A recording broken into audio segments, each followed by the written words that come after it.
करेंगे कैसे? देखिए, पहले तो आप क्या करोगे, इसका इन्वर्शन प्रोडक्ट और रिटेंशन प्रोडक्ट का मतलब समझोगे। देखिए, पहले मैं लिख देती हूँ कि what is the meaning of inversion product.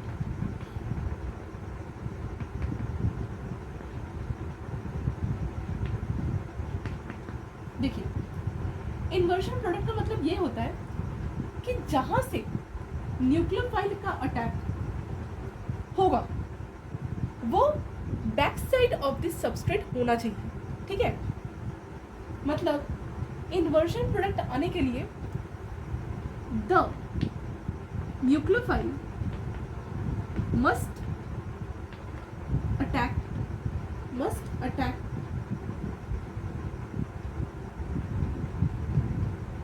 the substrate from back side।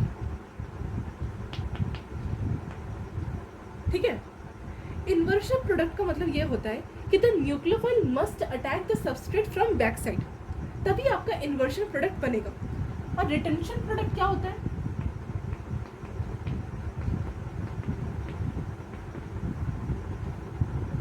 Retention product में जैसे कि इन्वर्शन प्रोडक्ट में हमने देखा था कि न्यूक्लियोफाइल कहाँ से अटैक करेगा, बैक साइड, मतलब न्यूक्लियोफाइल सबस्ट्रेट के बैक साइड से रिएक्ट करेगा, मतलब अटैक करेगा, तभी जाके आपका इन्वर्शन प्रोडक्ट बनेगा। और रिटेंशन प्रोडक्ट मतलब there are two types of position we will get. Okay, एक रिएक्शन में एक ही प्रोडक्ट आएगा, चाहे वो इन्वर्शन हो रिटेंशन हो। आपको चेक करना है कि इन्वर्शन प्रोडक्ट जब भी बन रहा है तब भी आपका जो न्यूक्लियोफाइल है वो बैक साइड से अटैक करे सबस्ट्रेट को, और रिटेंशन प्रोडक्ट वो वाला पोजीशन आपको मिलेगा जहाँ पर न्यूक्लियोफाइल सबस्ट्रेट को फ्रंट साइड से अटैक करे। समझ आ रहा है आपको? देखिए, रिटेंशन प्रोडक्ट का मतलब क्या होता है, मैं लिख देती हूँ। The nucleophile must attack the substrate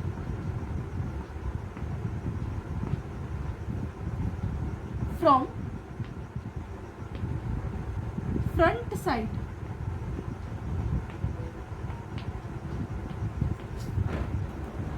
okay, यहाँ तक क्लियर हो गया?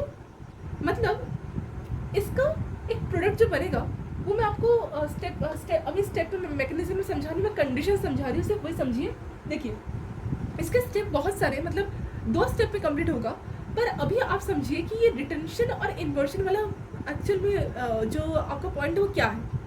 देखिए, ये रिएजेंट का अभी आप छोड़ दीजिए, क्योंकि रिएजेंट को हम लेंगे कब, जब हम मैकेनिज्म को सॉल्व करेंगे। एक्चुअली मुझे आपको दिखाना था कि ये जब प्रोडक्ट आपको इन्वर्शन में दिखेगा तो कैसे दिखेगा, मतलब जो पोजीशन में आपको फंक्शनल ग्रुप अटैच दिख रहा है, हैलाइड ग्रुप जो अटैच दिख रहा है, वो बस आपका पोजीशन मिरर इमेज बन जाएगा, मतलब एनांशियोमर बनेगा, उसी को हम बोलते हैं इन्वर्शन प्रोडक्ट। ठीक है, देखिए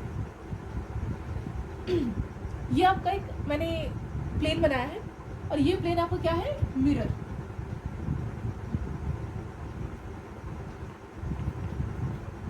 अब इसका ही उल्टा, मतलब जहाँ बी आर था उस बी आर को अगर मैं उल्टा करके देखूँ तो बी आर यहाँ शिफ्ट हो जाएगा, मतलब बी आर, और ये सी, यहाँ पर CH3, यहाँ अगेन CH3, यहाँ अगेन CH3। ये मैंने इस मॉलिक्यूल के ये मॉलिक्यूल का ये वाला मॉलिक्यूल क्या है, एनांशियोमर है। ठीक है, मतलब मिरर इमेज कि क्या है, एनांशियोमर। यहाँ से ये वाला वर्ड आप लिख लीजिए, एनांशियोमर। एनांशियोमर वर्ड का मतलब ये होता है कि आपका मिरर इमेज बनी।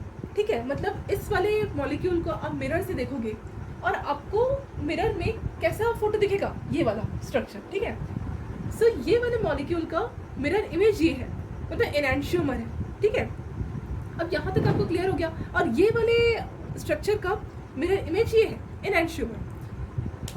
सो इस वाले प्रोसेस को हम क्या बोलते हैं, इन्वर्शन, ठीक है। और ये वाला एक हमारा प्रोडक्ट था, इस प्रोडक्ट का हमने क्या बनाया था, इन्वर्शन बना लिया। मतलब मैं बता, अभी ये नहीं कि SN1 में ऐसे ही हो जाएगा सब कुछ, मैं आपको बता रही हूँ कि इन फ्यूचर अगर आपको ऐसा दिखे मॉलिक्यूल, ठीक है, स्ट्रक्चर, मतलब आपका ये इन्वर्शन प्रोडक्ट है, ठीक है।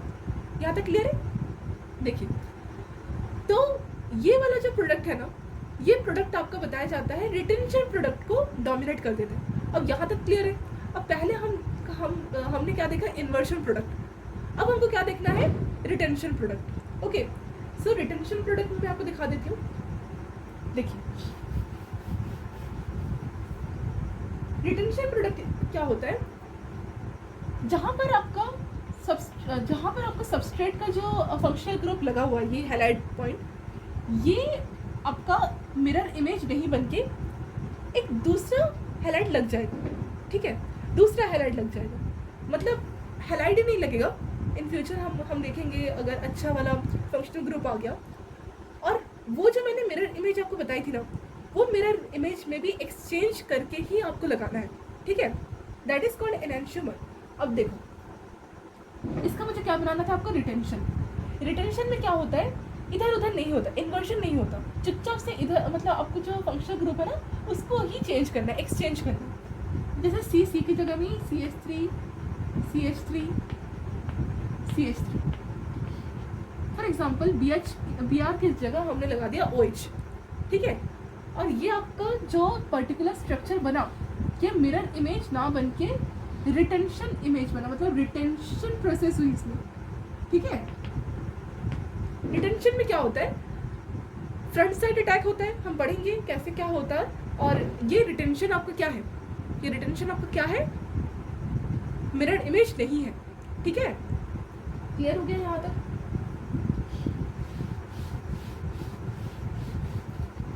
देखिए, जो आपका ये तो आपका रिटेंशन हो गया, और जो आपको मिरर इमेज बताया था मैंने, वो क्या था आपका, क्या था, इन्वर्जन, ठीक है।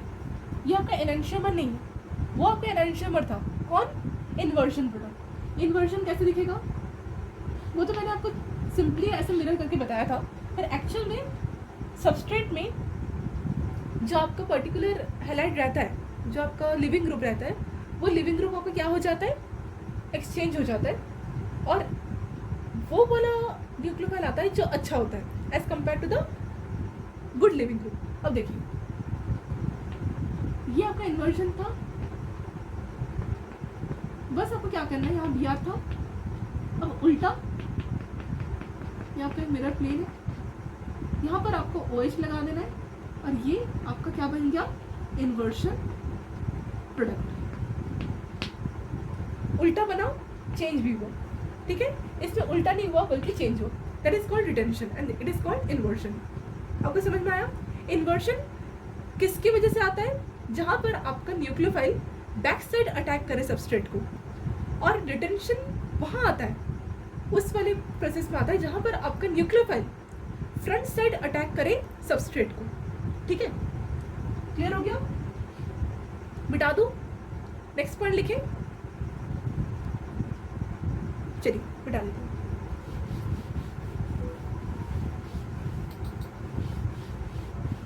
बहुत कुछ सीखना है, अच्छे से देखिए, नहीं तो डाउट आ जाएगा। देखिए, नेक्स्ट पॉइंट क्या पढ़े थे, कंडीशन था, एक एक कंडीशन को पढ़ते जाइए अच्छे से, ऐसे ही लगे। देखिए, हमने डोमिनेट क्यों किया वो नहीं सीखा अभी तक, मैं बस आपको इन्वर्शन और रिटेंशन का मतलब सिखा रही थी। अब डोमिनेट क्यों करते हैं वो हमको प्रोसेस के बाद ही पता चलेगा, ठीक है। मैं आपको बस पॉइंट दे रही हूँ, आप लिखते जाओ, फिर उसको हम मैच करेंगे बाद में, ठीक है।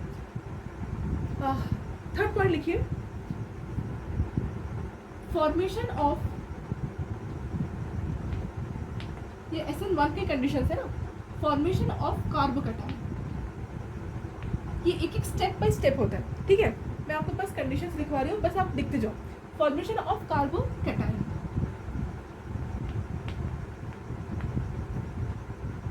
देखिए, ये आपका फोर्थ पॉइंट होगा,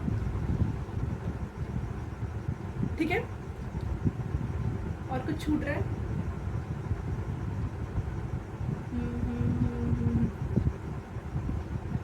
फोर्थ पॉइंट, ये सब आपको लिखना है जब आपका SN1 एक्सप्लेन करने को कहा जाएगा, वही कंडीशंस पूछते हैं।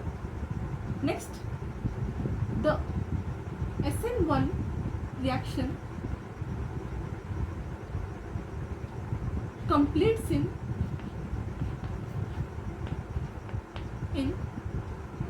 2 steps, multiple steps, right? यहाँ से आपका A होगा, the first step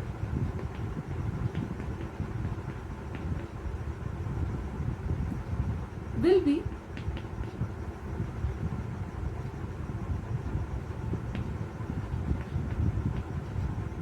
slow and reversible.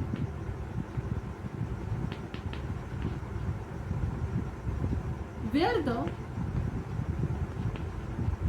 Leaving group को LG लिख रही हूँ मैं, लिविंग ग्रुप लेफ्ट, ठीक है। B होगा the second step will be fast attack को मैं ऊपर लिख रही हूँ, अटैक ऑफ न्यूक्लियोफाइल। यहाँ तक नोट कीजिए, फिर इसको समझाऊंगी मैं। हो गया? क्लियर हो गया या नहीं हुआ? क्लियर अभी नहीं होगा। अब हमको पढ़ना पड़ेगा मैकेनिज्म। स्टार्ट करते हैं मैकेनिज्म पढ़ना। देखिए, ये कुछ पॉइंट्स हैं, बहुत इंपॉर्टेंट है, ये आप पहले नोट कीजिए। अब हम क्या पढ़ेंगे? Mechanism of SN1 reaction.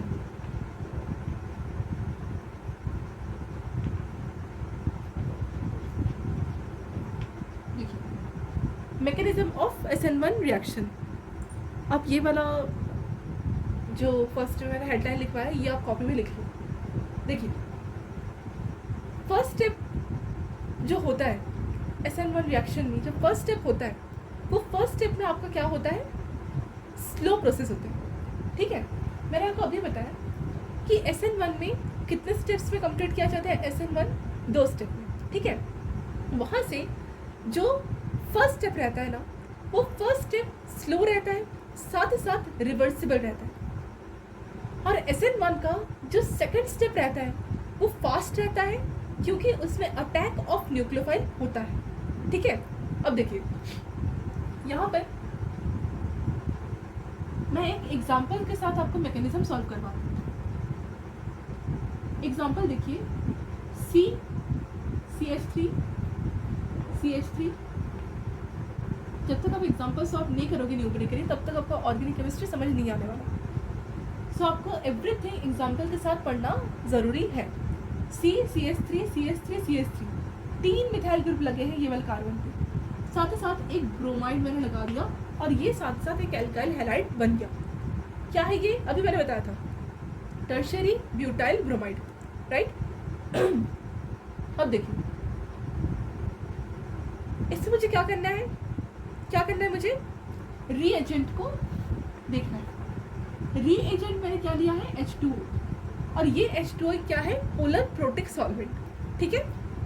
और बताया जाता है कि SN1 रिएक्शन में फेवरेबल करने के लिए, SN1 रिएक्शन को अच्छे से फेवरेबल करने के लिए हमको जो पर्टिकुलर रिएजेंट दिया जाता है, वो रिएजेंट एक वीक बेस होना चाहिए, ठीक है, स्ट्रॉन्ग बेस नहीं होना चाहिए। क्योंकि ऐसा नहीं है कि SN2 इसमें ना हो, ठीक है। हाँ, तो हम जो फर्स्ट स्टेप कर रहे थे, वो फर्स्ट स्टेप में आपको देखना पड़ेगा कि कार्बोकैटायन बन रहा है कि नहीं, ठीक है। सो आपको मैं एक चीज़ बता देती हूँ कि ऐसी बात नहीं है कि जो हम पर्टिकुलर मॉलिक्यूल लेंगे SN1 रिएक्शन करवाने के लिए, वो सिर्फ SN1 रिएक्शन में ही लगेगा। हो सकता है कि उसमें कुछ ऐसा कंडीशन आ जाए जिससे वो SN2 रिएक्शन में भी पॉसिबल हो जाए, ठीक है।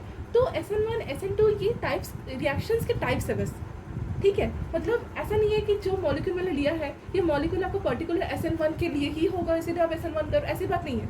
SN1 के लिए कंडीशंस देखी जाती है, ठीक है। SN1 एक ऐसी रिएक्शन है जिसमें कुछ कंडीशंस देखी जाती है और उसी कंडीशंस के अकॉर्डिंग जो आपका मॉलिक्यूल है वो चेंज हो जाता है प्रोडक्ट में, ठीक है। तो यही आपका क्या है मतलब चलिए अब मैं सॉल्व करना स्टार्ट करती हूँ। ये आपका फर्स्ट क्वेश्चन। अब ये क्वेश्चन आपको कैसे सॉल्व करना है, देखिए ये आपका क्या है, ये आपका क्या है, एक स्ट्रक्चर है, ठीक है। अब ये किसका स्ट्रक्चर मैंने आपको बताया था, किसका स्ट्रक्चर बताया था मैंने, ये आपका एल्काइल हैलाइड है। अब ये alkyl halide in the presence of water कैसे रिएक्ट करेगा, देखिए वाटर एक आपका पोलर प्रोटिक सॉल्वेंट है, साथ ही साथ मैंने आपको क्या बताया था कि the polar protic solvents are always weak base, ठीक है। अब वीक बेस का मतलब ये है कि जब भी वीक बेस के रिएक्शन में कोई भी स्ट्रक्चर आपको दिया जाएगा ना, तो आपको समझ लेना है कि जो आपका रिएक्शन होगा वो SN1 ही होगा, क्योंकि अगर स्ट्रॉन्ग बेस ले लेते हैं, अगर वीक बेस की जगह हम स्ट्रॉन्ग बेस ले लेते हैं ना रिएक्शन पॉसिबल करवाने के लिए, तो आपको डायरेक्ट SN2 रिएक्शन हो जाएगा, ठीक है, SN1 होगा ही नहीं। सो SN1 को हमको प्रोसीड करवाने के लिए हमको क्या लेना पड़ेगा, वीक बेस, ठीक है। वाटर इसमें से एक एग्जाम्पल मैंने ले लिया, ठीक है। अब देखिए SN1 का फर्स्ट स्टेप रहता है कार्बोकैटायन का फॉर्मेशन होना, और कार्बोकैटायन उतनी जल्दी फॉर्मेशन हो जाएगा जितना अच्छा आपका क्या रहेगा स्ट्रॉन्ग क्या रहेगा, न्यूक्लियोफाइल। मतलब फॉर एग्जांपल CH3 मतलब अच्छा लिविंग ग्रुप होना चाहिए, ठीक है। देखिए CH3 ये आपका CH3 है, अगेन एक और CH3 यहाँ लग गया, यहाँ पर क्या होगा आपका फर्स्ट में कार्बोकैटायन का फॉर्मेशन होगा, और ये कार्बोकैटायन का फॉर्मेशन जो होता है उसको बोलते हैं इंटरमीडिएट। मतलब अब देख सकते हो कि ये जो ब्रोमाइड है, ये ब्रोमाइड क्या है, हैलाइड ग्रुप। अब हैलाइड ग्रुप में क्या रहता है, पार्शियली नेगेटिव चार्ज। और ये जो वाटर है, वाटर का ऐसा कौन सा हिस्सा है जहां पर आपको क्या दिखेगा, डेल्टा प्लस। देखिए ये आपका वाटर का स्ट्रक्चर है, राइट। अब इस वाटर में आपको दो लोन पेयर दिखते हैं, यहाँ से जो H है वो आपका क्या है, डेल्टा प्लस, और ऑक्सीजन में डेल्टा नेगेटिव। मतलब ऑक्सीजन बहुत ज़्यादा इलेक्ट्रॉन्स आ रहे हैं, साथ साथ जो हाइड्रोजन है उसमें इलेक्ट्रॉन्स कम होते जा रहे हैं। एक तो हाइड्रोजन इतना छोटा है, ऊपर से उसमें इलेक्ट्रॉन्स भी जा रहा है ऑक्सीजन में। अब देखिए यहाँ पर क्या करना है हमको, जो हाइड्रोजन है उस हाइड्रोजन को हमको करवाना है रिएक्शन, ठीक है। पर अभी नहीं करवाएंगे, पहले हम क्या करेंगे, कार्बोकैटायन को जनरेट करेंगे, ठीक है। सो कार्बोकैटायन का जनरेशन कैसे होगा, पहले तो हमको देखना पड़ेगा कि जो आपका लिविंग ग्रुप है वो लिविंग ग्रुप आपका कितने जल्दी रिमूव हो जा रहा है, ठीक है। मतलब हेट्रोलिटिक क्लीवेज हो जाना चाहिए, हेट्रोलिटिक क्लीवेज हो जाना चाहिए। हेट्रोलिटिक क्लीवेज मतलब ब्रोमीन टूटेगा कार्बन से, और कार्बन से ब्रोमीन ज़्यादा इलेक्ट्रोनेगेटिव होने के कारण वो अपनी तरफ सारे इलेक्ट्रॉन को जितना शेयर था वो लेके चला जाएगा। अब देखिए पहले मैंने क्या किया था कि ब्रोमीन को हटाया, ठीक है। ब्रोमीन को हटाने के बाद यहाँ पर कार्बोकैटायन का फॉर्मेशन हुआ, ठीक है। अब यहाँ पर ब्रोमीन और कार्बोकैटायन कैसे अलग हुए, कुछ एनर्जी की वजह से अलग हुए क्या, नहीं, यहाँ पर हमने हेट्रोलिटिक क्लीवेज करवा दिया, और वो आपका किसकी वजह से हुआ, वीक बेस की वजह से। क्योंकि वीक बेस से क्या किया, मतलब सॉल्वोलिसिस किया, ठीक है। तो सॉल्वोलिसिस आपको पता ही है कि जो सॉल्वोलिसिस होता है वो एक सॉल्वेंट का सॉल्यूट में जो मतलब घेर लेता है ना सॉल्यूट को, सॉल्वेंट वो अलग करने के लिए जो एनर्जी लगती है उसको सॉल्वोलिसिस बोलते हैं। तो जब आप देख रहे हो कि ये आपका सॉल्वेंट है, तो सॉल्वेंट अगर यहाँ पर मिक्स हो रहा है तो कहीं ना कहीं ऐसा नहीं है कि ये सॉल्वेंट और ये एल्काइल हैलाइड एक दूसरे के साथ डिसॉल्व हो जाए, ये गलत है। पर हाँ, रिएक्शन जब होगी तो सॉल्वोलिसिस रिएक्शन जो होगी वो चेंज हो जाएगी एक्टिवेशन एनर्जी में। ये भी एक और पॉइंट है, मैं आपको बता दूंगी। तो यहाँ पर हमको ये देखना है कि जो हाइड्रोजन का आपका डेल्टा प्लस है, ठीक है, और ये जो ब्रोमीड का डेल्टा नेगेटिव है, इनके वजह से एक इंटरेक्शन बनी, और यहाँ पर आप बोल सकते हो कि यहाँ पर एक हेट्रोलिटिक क्लीवेज हुआ, ठीक है। अब देखिए यहाँ पर हेट्रोलिटिक क्लीवेज होने की वजह से कार्बन पे क्या आ गया, पॉजिटिव, क्योंकि कार्बन में इलेक्ट्रॉन की डेफिशिएंसी आ गई। अब जहाँ पर कार्बन के इलेक्ट्रॉन की डेफिशिएंसी आ जाती है ना, वो वाला कार्बन आपको बन जाता है प्लेनर। कौन सा कार्बोकैटायन बना? ये प्लेनर कार्बन। अब देखिए ये कार्बोकैटायन अगर प्लेनर है तो इसका स्ट्रक्चर भी कुछ प्लेनर जैसे बनाना पड़ेगा, है ना। ये आपका CH3, ये आपका CH3, ये आपका CH3, और यहाँ पर जो कार्बन का प्लस है वो ये रिप्रेजेंट कर रहा है कि कार्बन के पास 2p ऑर्बिटल एक खाली है। और जब एक ऑर्बिटल खाली रहता है, मतलब ये 2p ऑर्बिटल ऐसे दिखता है ना, एक p ऑर्बिटल, तो ये p ऑर्बिटल का ये जो ऊपर वाला हिस्सा है आप जो देख पा रहे हो, ये आपका कहाँ आ रहा है, मतलब बाहर जा रहा है, ठीक है, मतलब बोट के बाहर, ठीक है। और जो बोट के अंदर जा रहा है ना, ये आपका क्या हो जा रहा है, मतलब एक बाहर की तरफ जो आप देख सकते हो उसको बोलेंगे हम बैक साइड रिएक्शन, और जो अंदर की तरफ जा रहा है उसको हम बोलेंगे फ्रंट साइड रिएक्शन, ठीक है। सो फ्रंट साइड रिएक्शन को और बैक साइड रिएक्शन को ही समझना पड़ता है SN1 और SN2 के रिएक्शन में, पर पहले समझ नहीं आता, ठीक है। इसको बहुत डिटेल में समझना पड़ता है, तब जाके समझ में आ जाता है। अभी आप ये कंसिडर करिए कि जो आपका प्लेनर स्ट्रक्चर बना कार्बन का, वो कौन सा हाइब्रिडाइजेशन का बना? sp2। क्यों? क्योंकि यहाँ पर 1 sigma bond, 2 sigma bond, 3 sigma bond, मतलब 3 सिग्मा बॉन्ड का मतलब ये है कि यहाँ पर sp2 हाइब्रिडाइजेशन है। अब देखिए इस वाले कार्बन पे, मतलब इस वाले कार्बन के कैटायन फॉर्मेशन वाला कार्बन जो होता है ना, वो 2 तरीके से न्यूक्लियोफाइल अटैक करवाने के काबिल रहता है, ठीक है।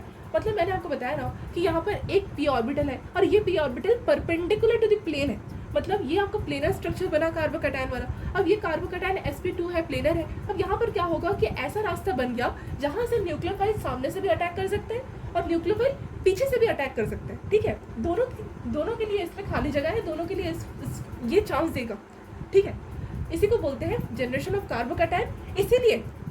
इसीलिए कार्बोकैटायन में 2 तरीके से हम आगे पीछे अटैक करवा सकते हैं न्यूक्लियोफाइल की, कि कार्बोकैटायन वाले ही स्टेज में होता है, मतलब SN1 में 2 तरीके से हम रिएक्शन करवाते हैं, मतलब अटैक करवाते हैं न्यूक्लियोफाइल की, ठीक है। यहाँ तक क्लियर हो गया? फॉर्मेशन समझ गए कार्बोकैटायन की, क्यों हुआ फॉर्मेशन? क्योंकि मुझे लिखा पड़ेगा, समझ नहीं आएगा।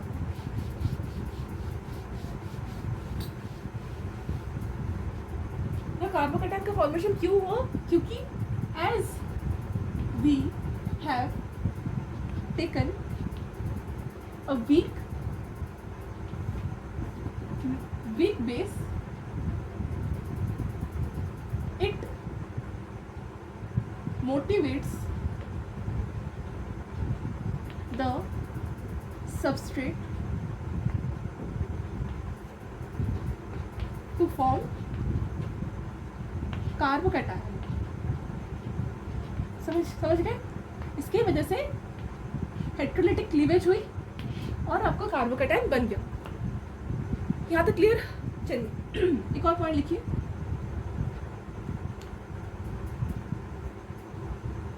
As much as the stability of carbocation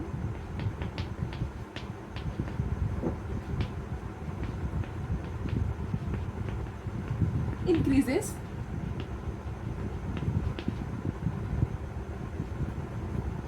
the SN1 reaction will also be increases।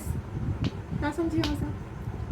यहाँ बताया जा रहा है कि जितना ज़्यादा कार्बोकैटायन स्टेबल होगा, कार्बोकैटायन कहाँ बनता है? SN1 में, और जितना ज़्यादा कार्बोकैटायन स्टेबल होगा उतनी ज़्यादा अच्छे से हम SN1 रिएक्शन कर पाएंगे, ठीक है। अब हमको क्या देखना है नेक्स्ट, कि स्टेबिलिटी ऑफ कार्बोकैटायन क्या होता है, ठीक है। चलिए क्या क्लियर हो गया? नोट कर लिए? मिटा दूँ? ठीक है।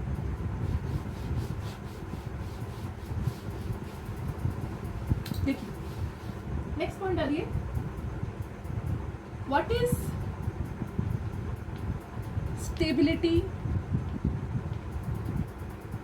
Of carbocation? देखिए कार्बोकैटायन कैसे दिखाना?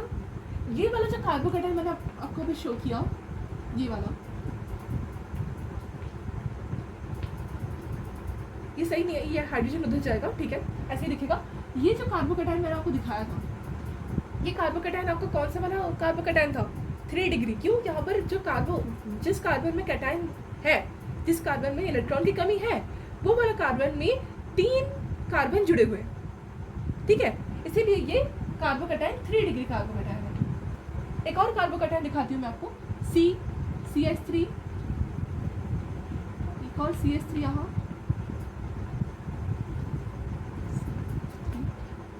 और यहाँ पर H।